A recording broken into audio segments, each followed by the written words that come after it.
welcome to everybody. It's great to see you guys here tonight. And of course, Community Voice Australia Central Coast welcomes you. We're a relatively new formed group, and you'll hear more about that as the evening goes on. You'll probably notice that just here to my right, your left, are the bathrooms. You're better off to go now or forever hold your peace, because they're as noisy as all get out. And we'll all know what you're doing. And you may not like that. I'd also, of course, like to welcome our three sisters of the sacred sites. Let's put our hands together for these three ladies here. We're so glad the three of you could come and share with us tonight. These three dynamic women are also known as the Greenie Grannies, apparently, protecting culture, heritage and the environment. In other words, we can get really excited about what they're going to share with us tonight. Before that, though, I would like to introduce and ask, affectionately known as Aunty Coleen Fuller, to come up and lead us in our acknowledgement to country. I'd like to acknowledge the traditional custodians of this land, their elders past, present and emerging. This land, now known as the Central Coast, was originally traditional custodians, the Guringai, the Darkinung and the Awabakal. I hope that everyone here tonight realises that you are now on the land of three main mobs. And I hope that you respect the wishes of the traditional custodians and you unite with them to protect their sacred lands. Thank you. Now, Gisela is one of our members within Community Voice, and she's going to be sharing with us not only our vision, but our aims and also our mission statement as to what Community Voice Australia Central Coast is all about. Gisela, come on up, darling. Hello, good evening, everyone. Just to give you a brief introduction of who we are, what we stand for, so that you know when you see Community Voice Australia Central Coast, you have a face and a people to refer to. Glasses. So who we are? We are an organization that is non-partisan, decentralized, solution-focused, peaceful and non-violent. We serve the community in which we live with integrity, honesty, respect, responsibility, transparency and professionalism. Our vision, what is our vision? Our vision is we stand for a peaceful world where communities are empowered to thrive and flourish. Our mission, we advocate for transparency and accountability from all levels of government and associated bodies, including forum, commission, stakeholder, lobby group, industry group, and public-private partnership. We stand for the centralized decision-making and the right of the Central Coast communities to have a genuine involvement in those decisions which affect us all. We support initiatives that protect and enhance the well-being of people and the environment of the Central Coast. What is our aim? Our aim is to connect passionate Australians who share our vision in creating a genuine space for Central Coast community members' voices. Empower the Central Coast community to be effective at engaging with government and public-private partnership. Advocate for the Central Coast community to have an effective seat at the decision-making table with government and the public-private partnership. Advocate for government to conduct robust and genuine community consultation before approving any plan that impact on people's lives in the Central Coast. This is who we are. Thank you. Next up, I'd like to introduce Kate. Now, for those of you that may not know Kate, Kate Mason is a community advocate who is concerned about the lack of government transparency regarding the influence of corporations on government decision-making. Kate has an extensive work history in welfare and community development, and she is committed to people having all the information available to make informed and considered decisions on anything which impacts their lives and the environment. Kate is also a member of Community Voice Australia Central Coast and will be speaking about the attempts to get the information on where the 1,000 Darkinjung local area land council claims are. Please welcome Kate. Hello everyone. I just wanted to track where I'm up to. So in the Central Coast 2041 regional plan, it states on page 28 that the Darkinjung local area land council currently has over 1,000 land claims awaiting determination. And additionally, that the process of completing land claims needs to be made simpler. So they say it in the language of the prompt, equitable and efficient resolution of Aboriginal land claims and negotiations to return Crown land to Aboriginal communities will pave the way for improved Aboriginal land planning outcomes. Currently, Darkinjung Local Area Land Council is the largest non-government landholder in the Central Coast with more than 3,500 hectares of land. So I wanted to get information about where those 1,000 land claims are. So early January, I emailed online to the portal of the Land Council asking. I didn't get a response back, so on the 13th of February, I emailed. And I just asked where can I access these 1,000 land claims to understand where they are. I got an email back from them saying that I could go through the Office of the Registrar and make an information request. And that additionally I could go through Crown Lands at the Department of Planning and ask. And they also gave me information about doing a Freedom of Information request. So at the same time, before I'd also just emailed over to the Department of Planning New South Wales anyway, because they're responsible for the 2041 plan where it states that. And I asked the same question. I also that day rang the National Native Title Tribunal to ask where they were, and both myself and the employee were unable to find any reference in the maps there. Sorry, I'm trying to do this with this. It's quite hard. Thank you.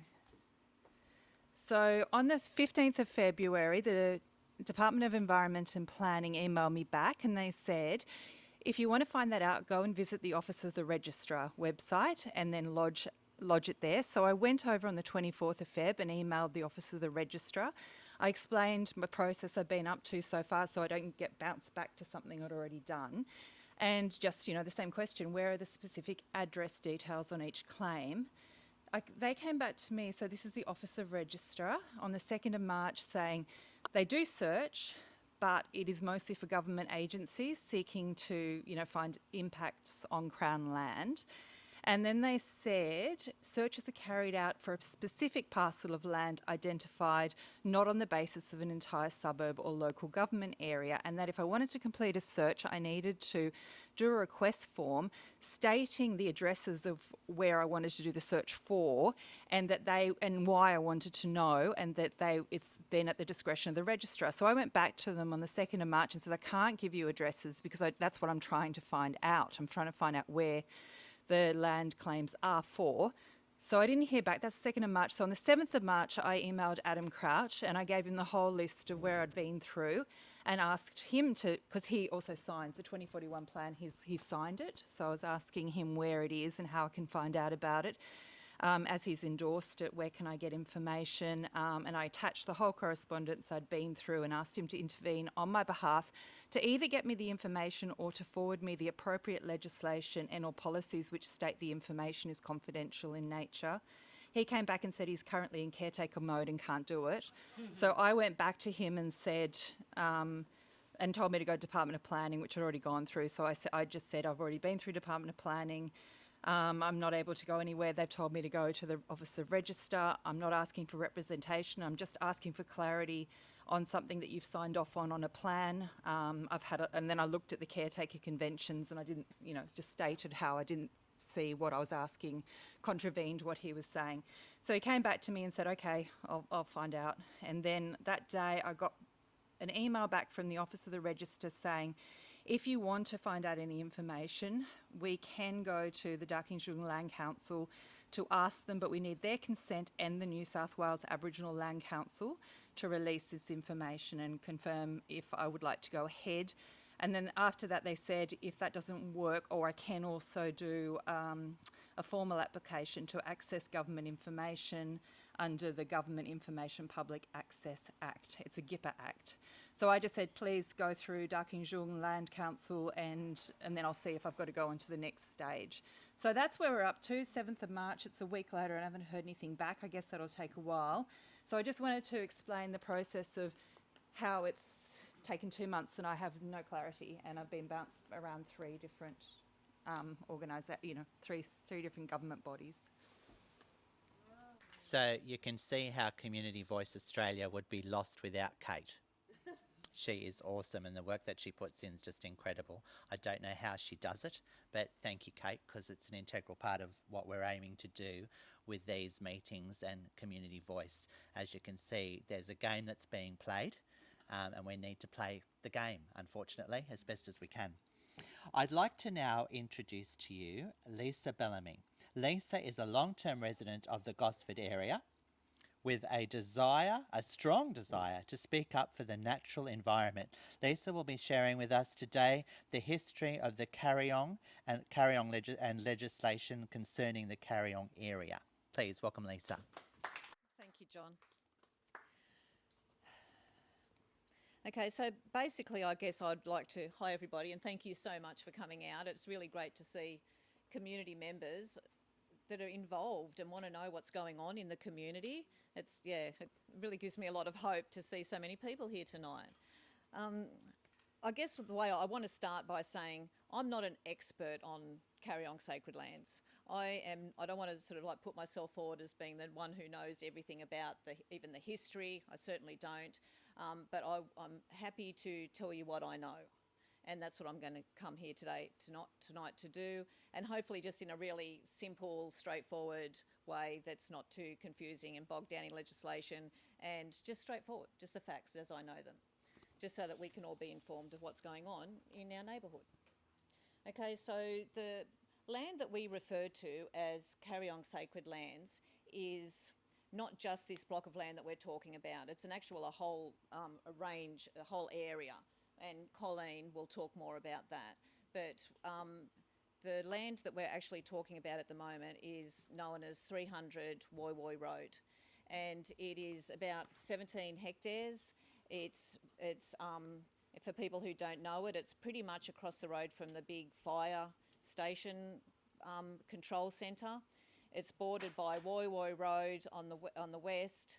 To the south, it is actually National Park, Brisbane Water National Park. To the east, it's like the tanks. There's some tanks up at water tanks at Kariong, and to the north, there's some private properties. So this is the land we're talking about. And if you go up and have a look at this land, you sort of think, well, you know, it's bushland. You know, you could probably even say, well, does it really matter if this gets ploughed down and houses built on it? Houses have been built all over Kariong already, you know, and this is on the edge of a place of, you know, where houses have been built. It's sort of like, I can understand why it seems like a no-brainer to actually build on that area, but there's so much more involved in this issue than just a developer wanting to put 70-odd houses on a bit of bushland in Kariong. Okay, so one of the issues is that the area is currently zoned what is known as E2. Now that is the highest protection, and it's owned by the government, by the New South Wales government. That is the highest protection next to a national park that a body of land can be given. And it's given that because it's got a high ecological, cultural, aesthetic, historical value. That's where it gets E2 from. So you don't just slap E2 on anything. Okay, so it's already recognised this land as being important as far as habitat and wildlife. And I can go on to, we know that it's a registered area of regional koala significance. So the trees that are on that land are what koalas eat. So that's a registered, what they call ARCs, area of koala significance. We know that there's endangered species that use that land. For example, the eastern pygmy possum, the red crowned toadlet and the giant burrowing frog. a couple of the things that are actually endangered species, and there's also some endangered flora, Darwinia glaucophilia, which is some vegetation that is only found in that area.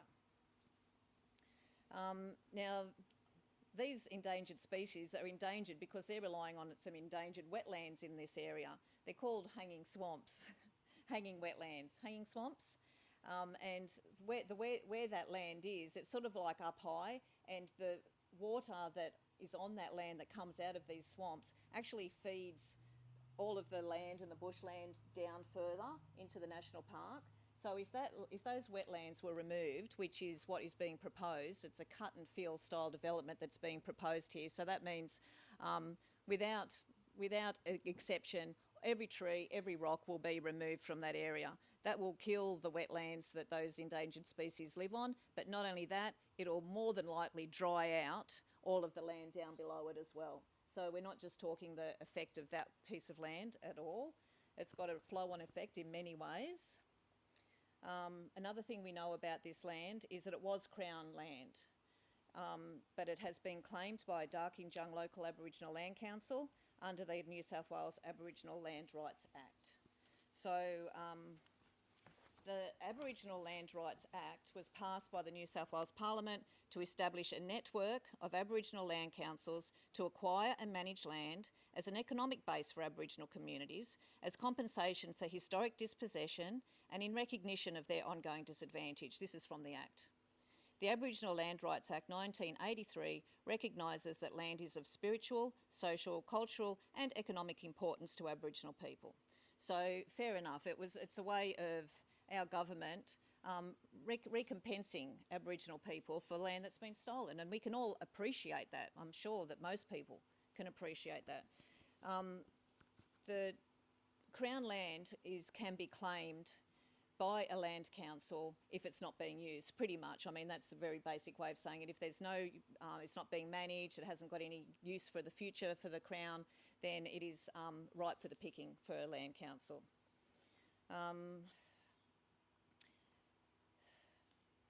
I'll just throw some facts at you. Darkinjung Aboriginal Land Council is one of 120 local Aboriginal land councils in New South Wales that sit under the umbrella of the New South Wales Land Council.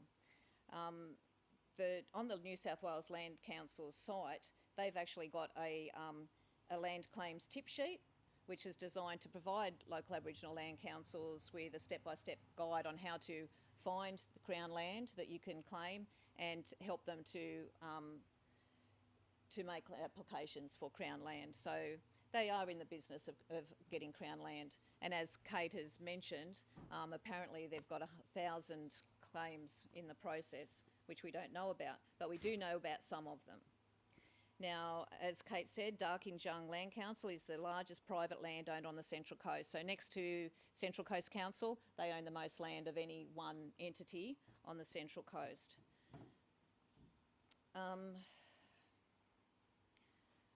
I'll let Coleen talk a little bit more about Darkinjung, and because I think it's a common misconception that we're on Darkinjung land. And when we see the signs on the freeway, welcome to Darkinjung land, when our kids at school are welcomed or acknowledged that they're on Darkinjung country, it really quite grates to me now because it's not true. And I'm pretty sure Darkinjung Aboriginal Land Council know that there's no such thing as a Darkinjung land. There's no such thing as a Darkinjung mob. Land councils were formed to represent all of the Aboriginal people in an area. So they weren't to be named after a particular mob. The name was to not to be specific to one mob, because their job is to represent all of the Aboriginals in the area, which is what we understand that Darkinjung is doing. That was my understanding when I saw the Land Council, and they do some good stuff, but it's a misnomer to think that that they're a people, because they're not. They're a corporation.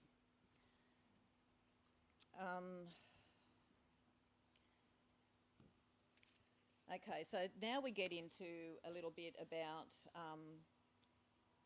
what is actually happening and why, besides being an environmental issue and a cultural issue up there at Kariong, what could be the flow-on effect of development there. So what's happened is the New South Wales government, and when I say that I'm referring to the Department of Planning and Environment, is working with the Darkinjung Aboriginal Land Council to achieve its aspiration for its land and for greater self-determination. So the Land Council is working with the government, and it's very clear and there's no secret about that. In 2019, the Darkinjung Delivery Framework was created, and that was in response to the local land council's challenges to securing and developing their land. You know, they're finding it hard to actually develop their land. There was too many checks and balances, and you know, they wanted to make it easier for the land councils, because that was the reason why the Act was created. So a memorandum of understanding was established between the DPE and the Land Council in 2019, which sets out how the organisations will work together and to create the pipeline of Darkinjung development projects. So you can see that they're hand in hand. They're helped by the government, the Land Council. That's fair enough. In 2022, the Darkinjung Development Delivery Plan was created that superseded the 2019 framework, and it is a comprehensive set of planning measures to make it easier for local land councils to obtain and develop their land. Okay, where that is the issue is that Kariong lands, this land at Kariong, 300 Woiwo Road, is a pilot. It's a test case for this legislation, pretty much. So it's the first interim development delivery plan that will be given effect under the new ministerial direction. What's a ministerial direction?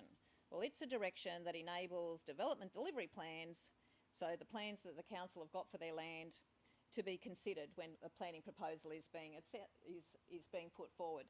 So they're using, I hope this isn't sounding too convoluted, because actually there is a punchline to all of this.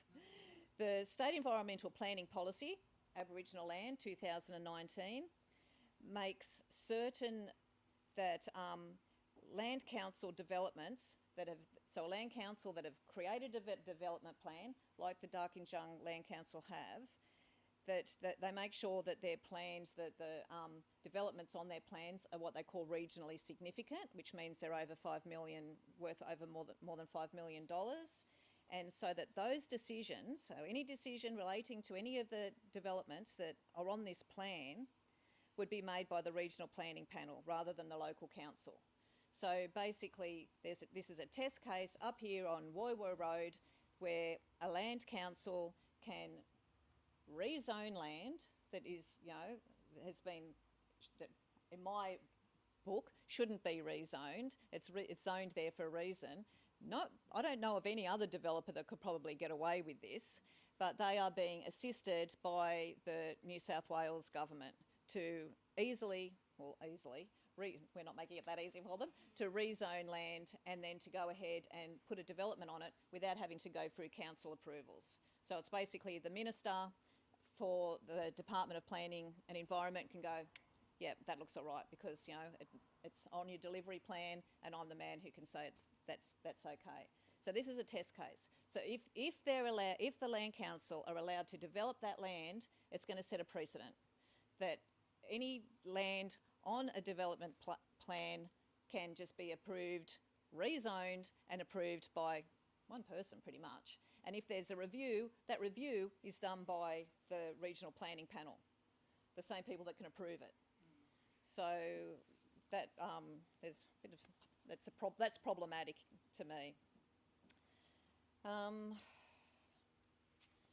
So at the moment we know, we understand that Darkinjung Aboriginal Land Council has got 1,000 land claims, which we don't know what they are, but we do know that they have got, on their delivery plan at the moment, they've got 31 sites on their plan consisting of 94 lots in the Central Coast area. So we can see it's very well set out, and that plan was actually created by the Department of Planning and Environment. So to me, and this is just me reading behind the lines, it looks to me like a very smart way for the Liberal government who want to put more houses on the Central Coast to get those houses there. And if anyone says anything against it, like I did originally, I thought, well, they're the Aboriginal Land Council, it's their land, how can we say anything?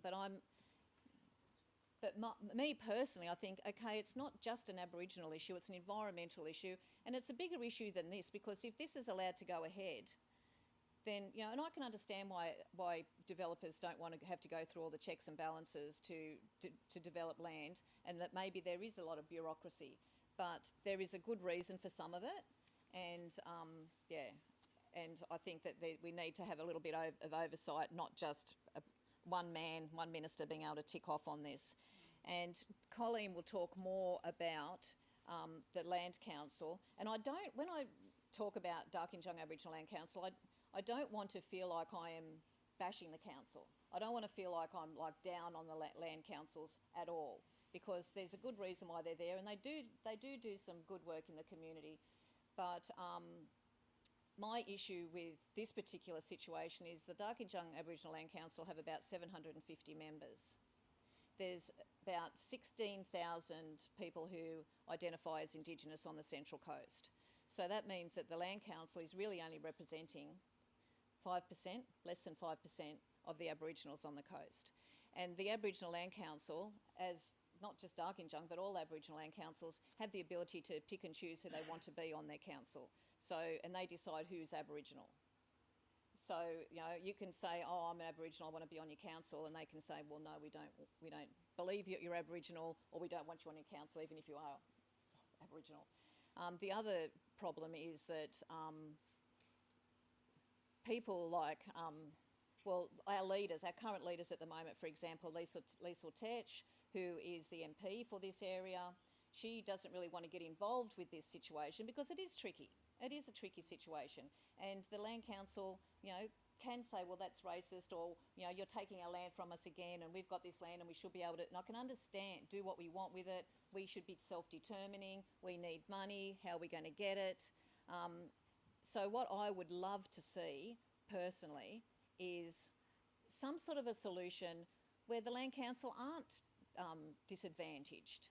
I would love to be able to find some sort of resolution where the traditional custodians who don't want this land to be built on because they are not in the Land Council and the Land Council doesn't represent them, can all come to the table and work out some sort of a solution. And it has been done before. We've got somebody in the audience tonight, Jake Cassar, who was heavily involved in saving the land that's next door to this land at the moment. And that was done by the Liberal government buying it and from private owners and putting it into the national park. And that's something that's similar that could be done here. The government could buy it off Darkinjung Aboriginal Land Council and make it all national park. Anyway, that's one solution that could happen, but it'd be really good if we could find something where, you know, where it's a fair and equitable solution. Anyway, I think that's about it. Yep. Thank you. Well, now I would like to introduce Aunty Coleen. Now, Aunty Coleen is sorry, I'm getting tongue-tied tonight for some strange reason. I'm going to blame it on the weather. Aunty Coleen is an Indigenous woman of the Darkinjung and Yuin tribes. Aunty Coleen will be speaking with us today on the traditional custodians of the Central Coast land, the Darkinjung and the Guringai people. Please welcome Aunty Coleen. I speak from the heart, so I do get a bit long-winded. Kariong means a lot to me. I'm a Darkinjung woman, born to how do I put this? Sorry, I'm nervous. My grandmother on my mother's side, her mother was a white woman. She was a Pete of Pete's Ridge, Pete's Wharf, George Pete's daughter, one of his daughters. She gave birth to a child here on the Central Coast that was fathered by a Darkinjung man. That's all that's in the records, because back then records weren't very good for the Indigenous people. And it was a shame upon a white woman who was having a baby to an Aboriginal man. So the Central Coast means a lot to me. As was said earlier, I'm also a Yuin woman. My Yuin mob is from the South Coast, who travelled all the way up here quite often and met in the Kariong area, what we a lot of us call Bambara. I fought for a long time on the side of the road. I think it was 89 days, was it, Jake? We camped on the side of the road there to protect what is now known as the sacred lands. On these lands there are many sacred sites. On the area where the Land Council, and I apologise, I won't say the name of the Land Council because I'm running as an independent and I'm running with the blessings of the Indigenous Party of Australia. So, and they've requested that I don't specifically say the Land Council's name. We fought on the side of that road for 89 days with no help from that Land Council. They didn't want us to achieve a win in that area, which is very strange considering there's a lot of Indigenous sites there. Later on, I found out that the reason they did not help any of us to stop the sell-off and development of that parcel of land was because they had intentions of developing another section of land, which is what we're here tonight to talk about.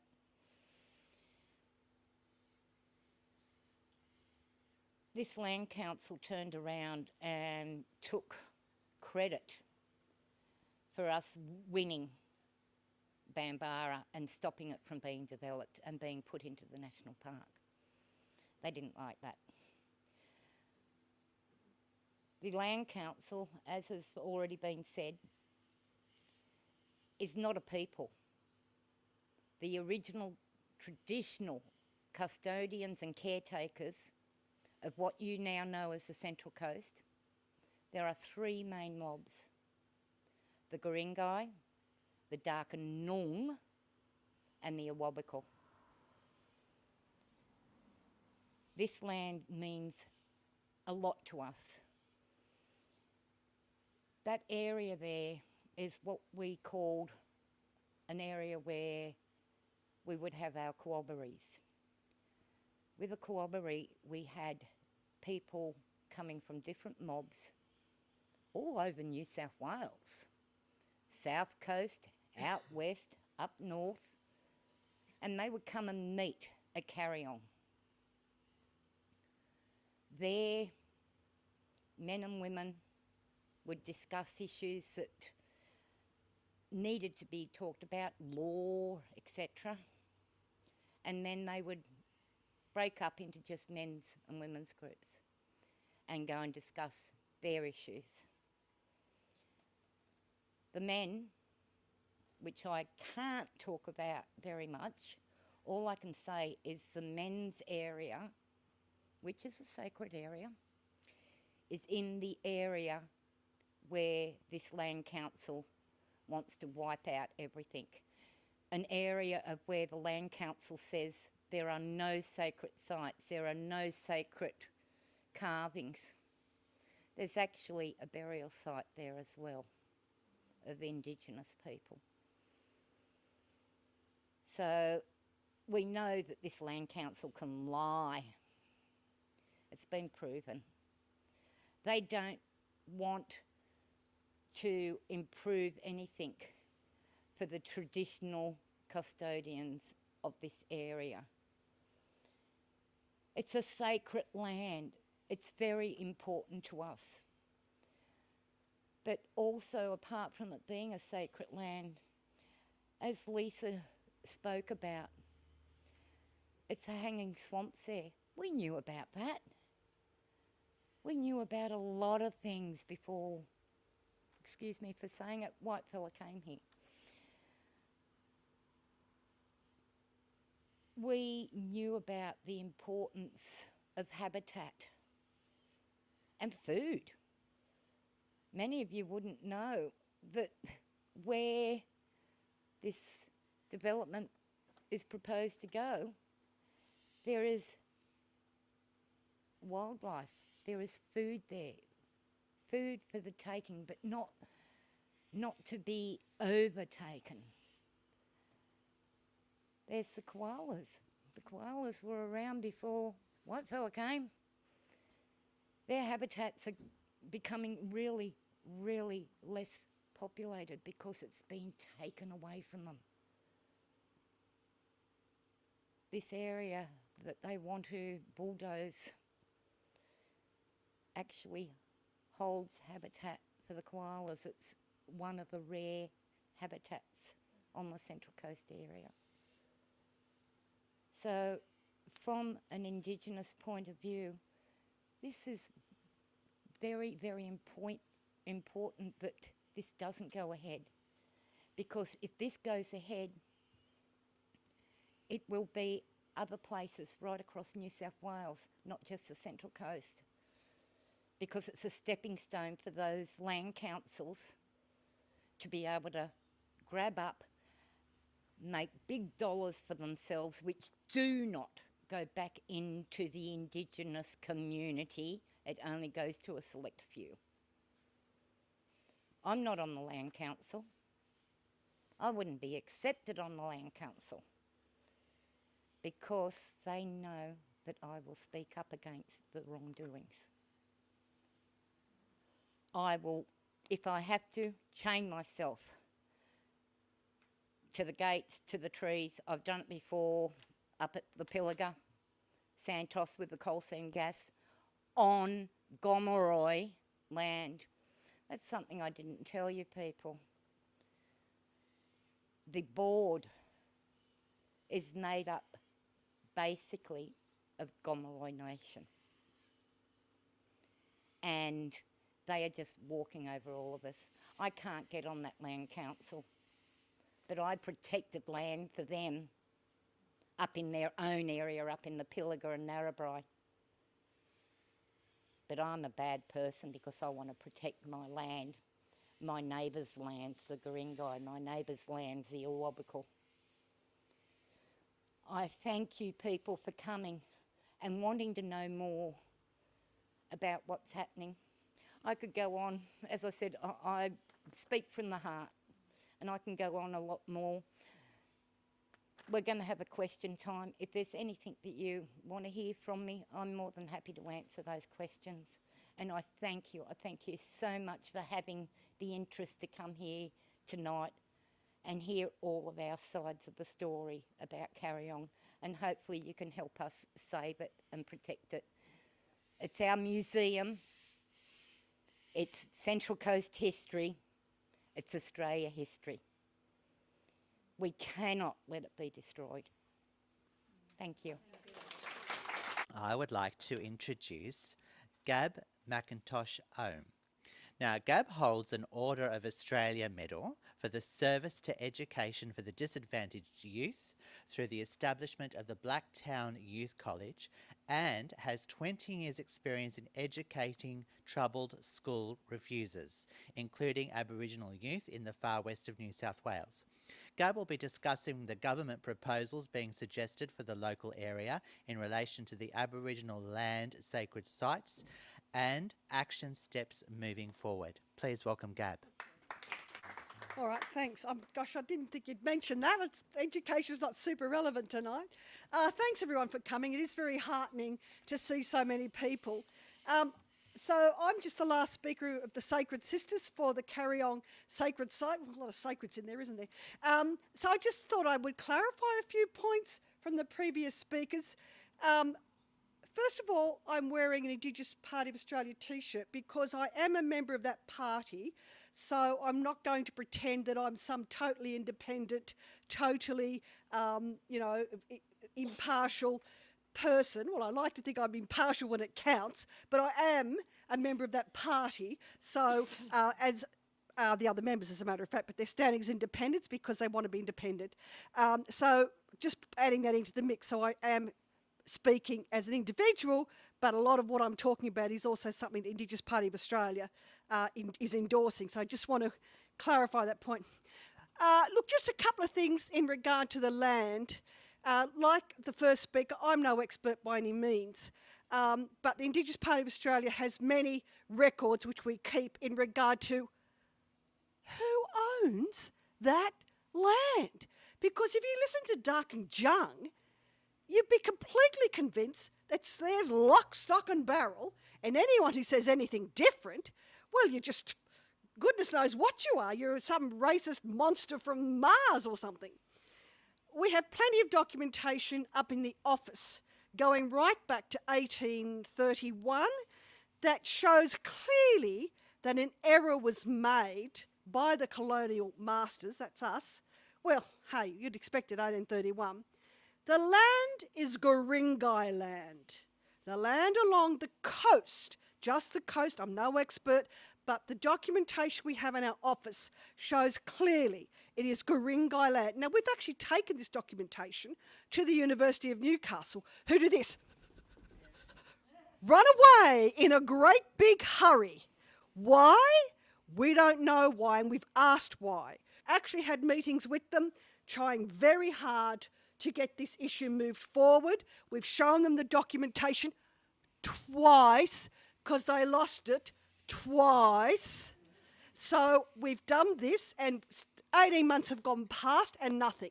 But anytime you'd have to get hold of me who would like to look at this documentation from 1831. The original error was actually made by a surveyor. So look, as I say, I'm not an expert. We've got it up there. It's as plain as day. Darken Nung, not Jung, Nung, I get it wrong all the time, starts more or less Mangrove Mountain. But what Aunty Coleen was getting at was they cooperated. These tribes cooperated to preserve land, to look after land, to look after the environment. They didn't cooperate to destroy it. And that's what we're facing at the moment, is a lands council which is not made up of traditional custodians. It does not represent Guringai, the true owners of the land, destroying it. Now, as our second speaker pointed out, in fairness to the Lands Council, we think they are put under pressure to do as they are doing. We think that there is a strong push from current ministers to basically get them to sell off the land. Why? Well, they'll be innocent, won't they? If all these habitats destroyed, there's no koalas. Well, don't blame us. Don't blame us. In addition, we all know government funding for everything disappears constantly. Privatise this and that. But we walk down the road, they'll privatise us next. And this is another way of sneakily getting the housings to develop. So by using Darken Jung Lands Council, that's our view. I don't have documentation in the office to support that, but from various queries we've made, we think that's what's happening. So in fairness to the Lands Council, we do think they probably are under pressure to do as they do. If anyone's interested, and I know Kariong Progress Association has looked into this, try to find out where the money goes. Now, isn't that interesting? So when they get their money, where does it go? No one seems to know. And there doesn't seem to be a record of it either. But perhaps the wonderful Kate could chase that up as well. But again, it's just another one of those awful things. What I wanted to talk about tonight was mostly the political approach to this problem. We live in an era where people say, look, I don't want to get political. I don't want to get involved. And given the level of corruption in political circles, whether it be Labor, whether it be Liberal, I'm not so sure about the Greens, but certainly the major parties, it does seem to be a problem. And I understand why people go, we don't want to get political. The bad news is this. Unless people are prepared in some shape or form to be part of a political action, whether it be supporting a local candidate, handing out for a local candidate, then don't expect a result. Just don't expect a result, because the days of you writing a nice letter to the government minister and saying, please don't destroy koala habitat in Kariong, please don't destroy Guringai land, they're gone. They're gone. Whether he ever had them, I don't know, but if they were there, they're gone. They're gone. The only thing they care about is there a possibility they'll lose some votes? So Liesl Tesh, yes, I hope she does lose some votes. Adam Crouch, oh God, well, yes, of course, too. So what could you do? Well, it's difficult, it's true. I'm not suggesting for a minute you all jump up and start waving a flag with a picture of Aunty Coleen on it, but a simple, practical thing, even though I think she'd look lovely on a flag, to be quite honest. A simple thing is to help hand out on polling day or pre-poll. So the start of next week is pre-poll. Those of you who don't know much about political talk, pre-poll is when people who don't wish to line up on the Saturday, you know, there's great big long lines you see when you vote. So you can do a thing called pre-poll, which means you go before polling day. It's usually a shorter line and you get in quickly. And overall, Australians are spending a lot more time going to pre-poll than they are lining up. That's a golden opportunity for us to be handing out. So we need people in this audience tonight to hand out. Lisa is standing as independent for Gosford. Her primary issue is saving Kariong sacred lands. That's her primary issue. Aunty Coleen, Upper House, primary issue, Kariong sacred lands. We're also interested in alternative schools for the Central Coast. There's a few other issues, but the primary one, the one that's in real danger, is Kariong sacred lands. So those of you who are sitting thinking, well, what in the hell can I do? That is something you can do. When tonight is over, approach either myself or Coleen or Lisa and say, here's my name, here's my mobile, you send me a text and I will come and help hand out at polling day. Maybe just for 2 hours, 1 hour, but it's something you can do. Something, oh, and there looks like there's a sheet down the back there as well. I'm not sure what that one is. Yeah, so look, just quickly on a side note, and I know Jake knows a little bit about this. Sometimes people go, oh, you know, you just can't win. It doesn't matter what you do. You can't win. Well, you know what? That's bullshit. Pardon my French. And the perfect example is ADI site in Penrith, which was, I don't even know how much, it was hundreds of hectares of land with speed. It had been, this block of land, or say block, ginormous stretch of land, had been basically annexed from the whole of civilization since 1945, because it was the place where they used to build the bombs for the Second World War, for the Australian soldiers. So being a defence site, you just can't go walking on. So the whole thing was chopped off, annexed. Time moves on, no more defence force there. Up grows the bush, back comes the animals. Beautiful. Then, oh, let's develop this land. And same sort of situation, you know, the big guys against the environmentalists. And to cut a long story short, we won on that one. We saved 2/3 of that site. Now, that was just through politicking, constant pressure. So it does show it is possible to make a difference, but it does take action. It's lovely to come to something like this, but you need to follow through with action.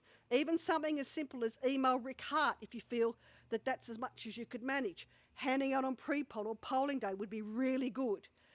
Or some other action, you know.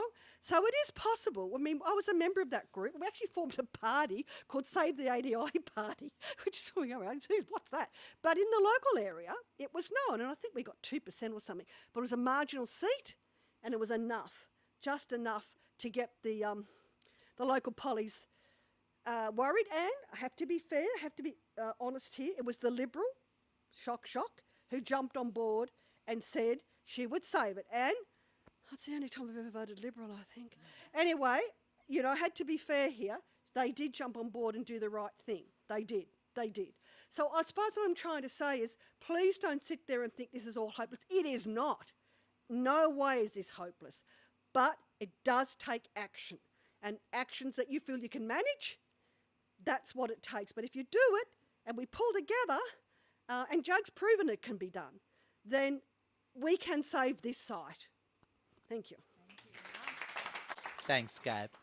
On that note, guys, with Community Voice Australia Central Coast, because there is so many subjects that we're looking into and so much information that we want to present to the community, we are going to be forming little subgroups of people that have a passion for something in particular, because Kate's only one woman.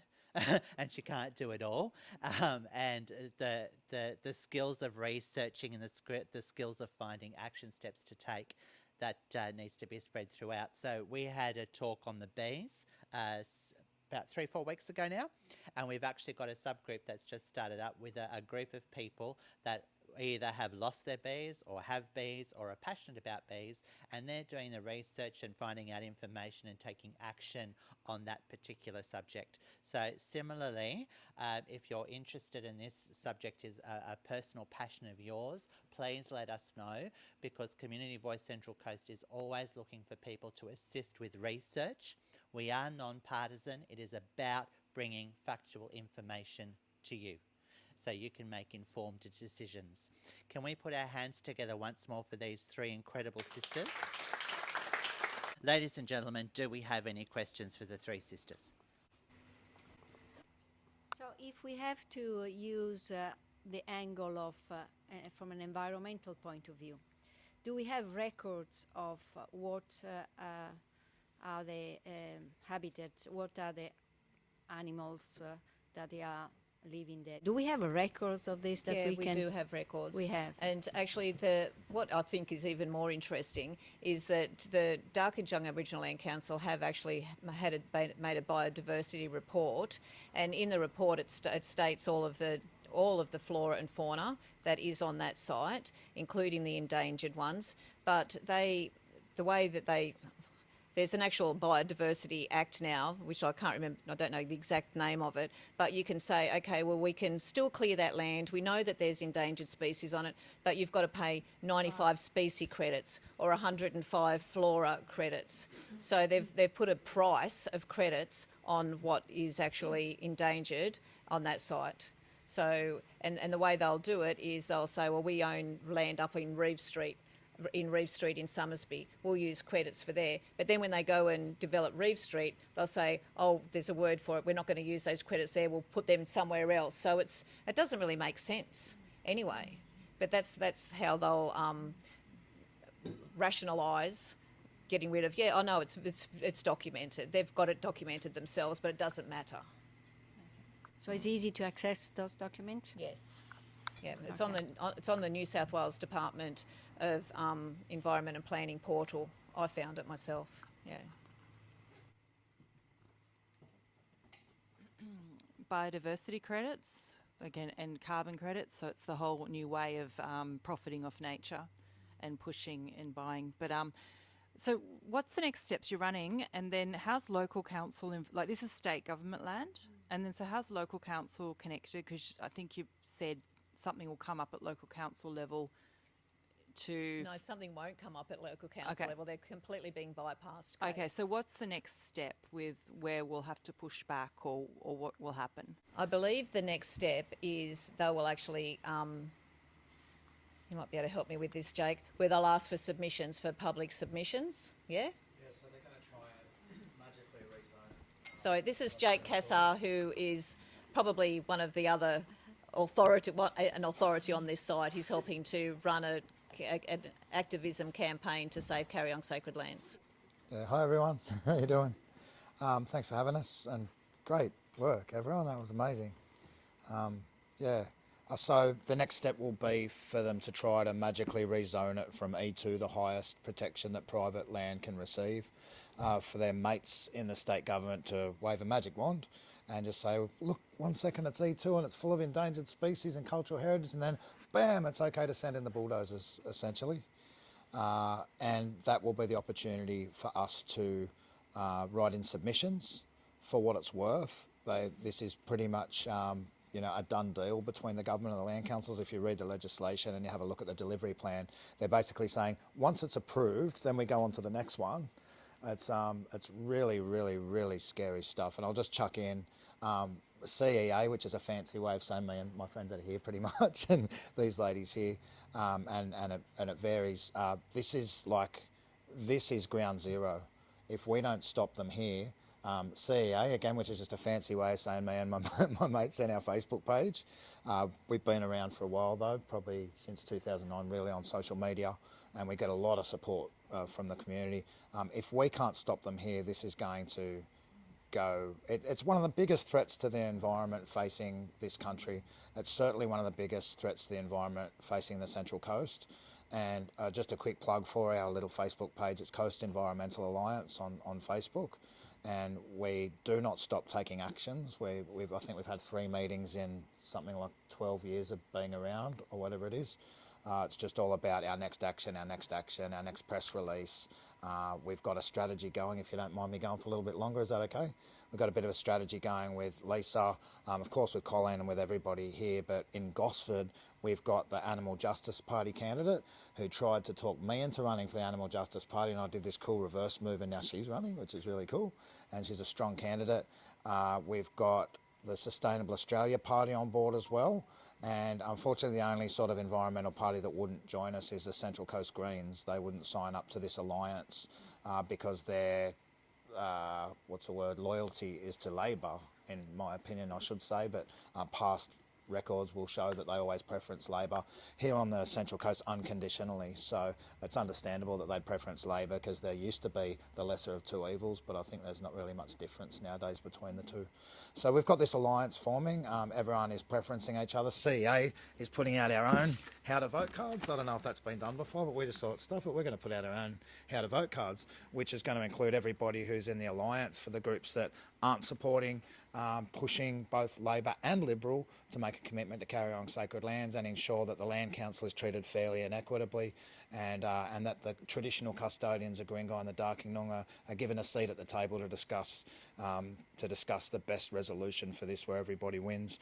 Then they don't get on our how to vote card. If they do support it, they're on there. If they don't, they don't. So jump on CEA, guys. We're a really action-based group. There'll be letters to send. Keep an eye out for when the rezoning is happening. And thanks again, ladies, for doing such a bloody sterling job. Doing great. CEA has a lot of information there as well about endangered species and everything, that you'll probably ask questions about. So, because CEA... From next door, so it's Yep. the same land. Exactly. Basically. It's So right there's next door. Longhorns, It's Potoroos, there's yep. Melaleucadinii, there's at least a dozen endangered species, then there's vulnerable species, there's uncommon species, there's the green turtle nesting ground down the bottom where all that water it's the Sydney upland hanging swamps is the endangered wetland which feeds into the hanging swamps. So you take that out, you're taking out a major artery which is going to affect the whole national park in that area, but also the watercourse below where you've got all kinds of endangered species in Brisbane water as well. I'm just wondering, why are they so intent on using this particular land? I mean, it sounds like they've got a lot of land. Why are they wanting to destroy this land? I think the simple answer begins with P and ends with T, profit. You can make a lot of profit from this particular section of land very quickly, right near the freeway, close to Gosford Station. Really, I think it all comes down to dollars and cents. And they're not used to Indigenous people and non-Indigenous people putting up their hands. There's been an idea or a sort of a fear, if you like, that if you speak up against a lands council, you must be speaking up against Indigenous people. Well, in fact, that's not right at all. I think they've traded on that for a long time, and, give a plug here, but I think the Indigenous Party of Australia is the first organisation to blow that out of the water, that in fact they're two separate things. But I think it's simple profit. That land at Kariong, my God, the views. It's close to the station, close to the M1. Make a packet out of it. Hi, Lisa. I wanted to clarify the point on setting a precedent. That was an interesting point for me. A precedent will be set if it goes ahead. Can you just elaborate on that again? Yeah, so the legislation that they're using at the moment is the State Environmental Planning Policy, Aboriginal Lands 2019, and that basically says that land that can be developed by land councils without having to go through the usual checks and balances that most developers would have to go through. So, and this is the first time that this has been tested. So once this, once they say, okay, we can, yep, you can rezone, yep, you can develop there, it's just a minister signing it off, then they're going to be able to do it everywhere. But hopefully we're making it harder for them, and and hopefully it won't go ahead. But if it does, then they've got a lot of land. At the moment, they've got 31 plots, more land in Kariong as well. And what's unfortunate for the Land Council, I must admit, is that the Crown land that they have been able to claim is land that wasn't built on for a reason anyway. So it's land, they've got plots in Kingcumber, and they've got quite a big plot at Lake Marmora, behind the shopping centre at Baddo Bay, some in Nora Head. And what's really unfortunate for the Land Council is that is land that us as a community really need, because it's the green stands that are left in our suburbs and you can see on their maps that, right in the middle of Kingcumber, there's only one little bit of bushland left. That was Crown land. Now the Darkinjung Land Council own it, and it will go too. So they've been put in an awkward position, and it's not really fair, the position that they've been put in. But it is what it is, and we don't want them to develop land on that area in Kariong for environmental reasons, but also for lots of just common sense reasons, like it's a flame zone, it's the Woy Woy Road can't really take the capacity of cars that it's got at the moment. The water pressure at Kariong is really bad, so there's just a lot of other reasons that the Kariong Progress Association actually brought up.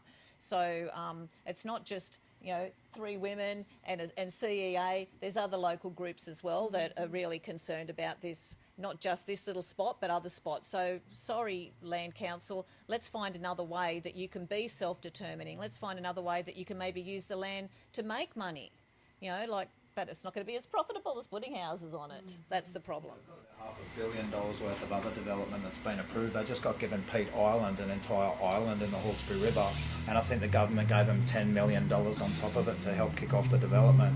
So yeah, they're not lining up at the local homeless shelter, the upper management. And once again, they did not fight for Pete's Island. The Guringai and the Darkinjung, myself being one of them, fought for Pete's Island. They came in when we were on the verge of winning it. We've won it for you. They hadn't done anything. Now that's my white family and my black family, Pete's Island. I'm sorry, only to remind you, everyone's heard of Magenta Shores. Oh, geez, only for the rich people over there. Guess what it's built on? A mass burial site of the Indigenous people from this area. The Land Council sold that off for millions. I think it was $42 million. Could I just add something to what Lisa said about the regional planning panels? So they were set up by the current state coalition, to support development. So it's not just developments put forward by land councils that go to the regional planning panel. It's any development over $5 million. So that's been taken out of local councils' hands, put into regional planning panels, and ours is the Hunter and Central Coast. And the people appointed to those regional planning panels are people that are appointed by the current state government that wants to support development. And you also need to remember, one of the reasons probably, I'll just be careful what I'm saying, probably that we will be a test case in this situation is that our council is still under administration. And remember, why we're under administration is because a whole lot of lies were told about our councillors. So all roads lead to the Liberal Party, so just be really careful about what you believe. Yeah, and on the plan, the 2041 plan, all the way through that is that they're partnering with Darkinjung Aboriginal Land Council. So yeah, they're all in there together, aren't they? Yeah. And Newcastle Uni. And that's what we're finding when the Indigenous Party tried to go to the university to say, well, we've got research and whatnot to show that Darkinjung aren't a people and whatnot, but it seems to be serving the council and the university to keep that rhetoric, keep that narrative going. Yeah. Hi there. I'm wondering, do you have a documentary or a small film that can be put on of the land? The reason I'm thinking that... Sorry for laughing about that. I'm like, that sounds like a good idea. Well, you do? No. Because I'm thinking like YouTube is a fantastic way, and a lot of people will act more on emotional to the land than political. And it's a great way to get a message out really, really fast, and people see and they feel when they see what's going to happen. Just a thought. Look, that's a great idea. And again, it does come back to one of the problems we have, and that is who's going to do it. The three women you see before you are just about drop dead exhausted from trying to run this campaign, and I'm working on another project as well. So we need people to put their hands up and say, I will do it for you. We have a website, don't we? Or we have a something or other. Yes, we've got a small website.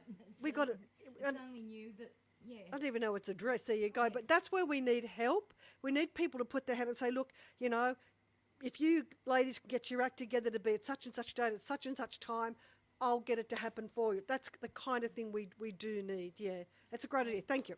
You can work with Jake as well with that, because Jake does have a lot of footage of the Kariong area. Yeah, so Jake would be able to help as well with that side of things. But yeah, if anyone puts their hand up to help us, it'd be great. Someone over there just put their hand up. Come on, people. Come on, wonderful people. You are here tonight for something. You are here to do something. Get together. Action. Each of you put your hand in whatever way you can help. Whoever can do a video, whoever can do something. This is why we would like all of you that you have come here tonight.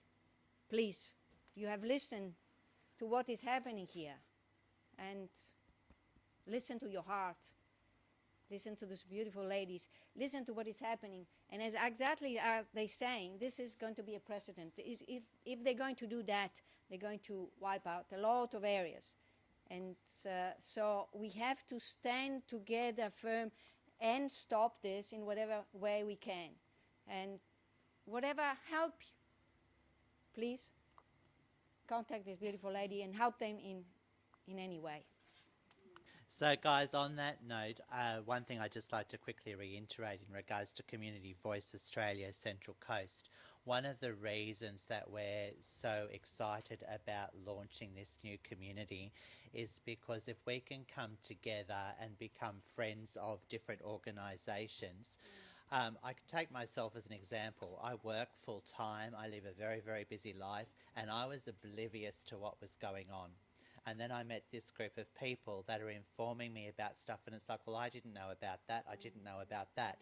And what we have found is on the Central Coast and right through Australia, there are a lot of little groups around, and the little groups are doing their darndest to make a difference. But if we can come together and stand together, and what we're doing with Community Voice being a non-partisan group is just bringing the information forward. Guys, this is happening.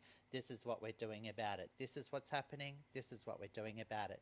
So I really encourage the smaller groups that are within here tonight too to get in contact with us, because together we can make a very big difference. I am stoked and feel honoured and privileged to have been a part of tonight with these three incredible dynamic women that we have with us. Let's give them a round of applause of gratitude once more.